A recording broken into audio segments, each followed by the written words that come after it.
News at 6 with Joe Perkins.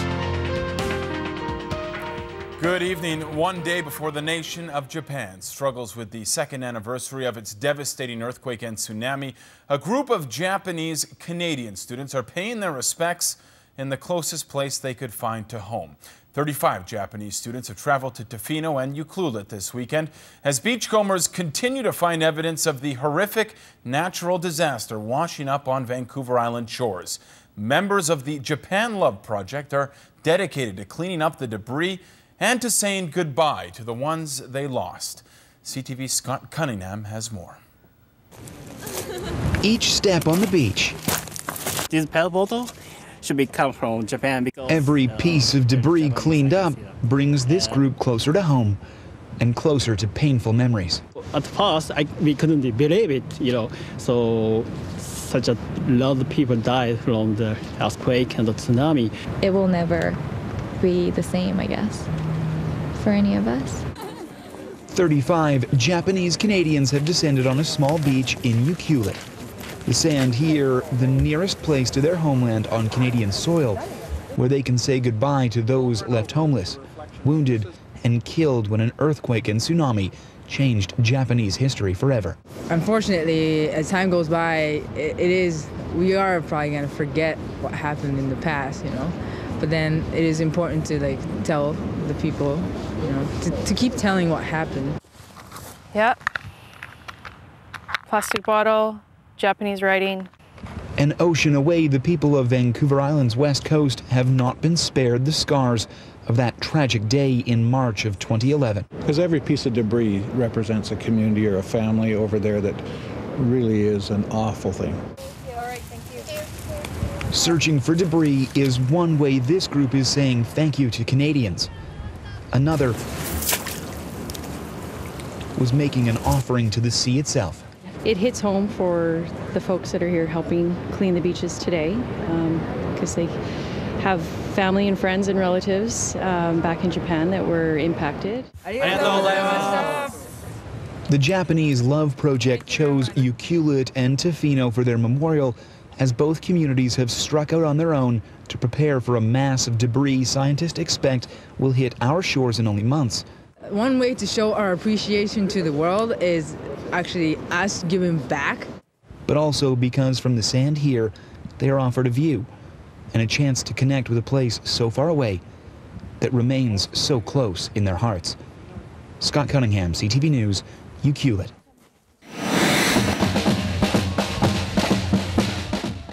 Staying with the tsunami, thousands of anti-nuclear protesters rallied around Japanese ministry buildings in Tokyo today on the eve, as Scott said in his report, this second anniversary of the tsunami and earthquake.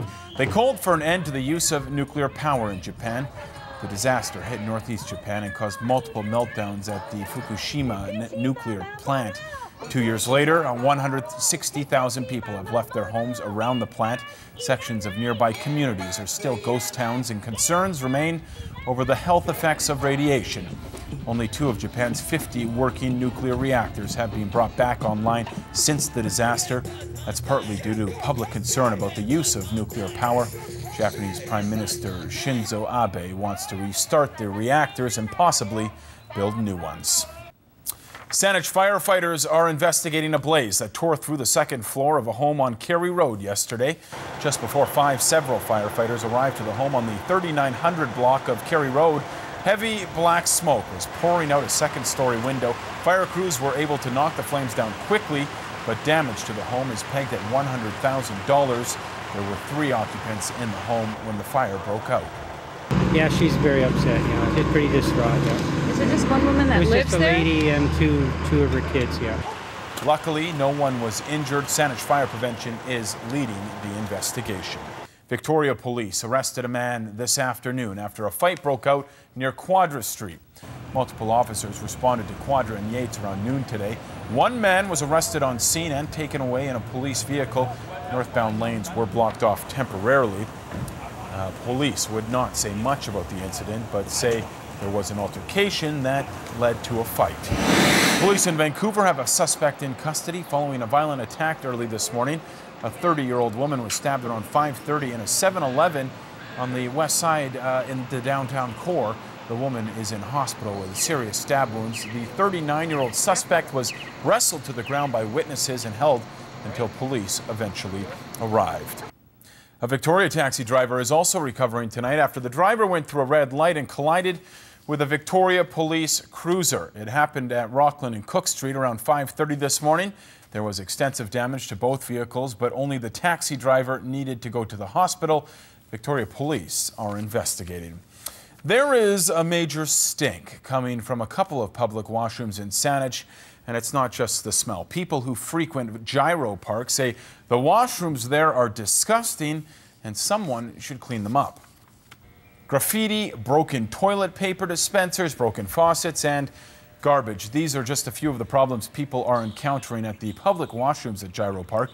People say whoever is responsible for the damage should be held responsible, but say in the meantime the mess needs to be cleaned up, especially since the bathrooms are next to a children's park. Yeah, I mean, if it's not being cleaned, and it's definitely unsanitary in that case. Yeah, people are partying in the bathrooms at the park. Should be locked up at night. That's awful. And now what they'll do is close it down early so we won't be able to use it when we want to.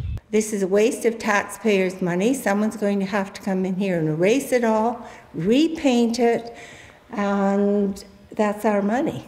There was no indication in the men's or women's washroom that either had been recently cleaned. The municipality did not return our call for a comment today. Saanich Parks Department is typically closed on Sundays.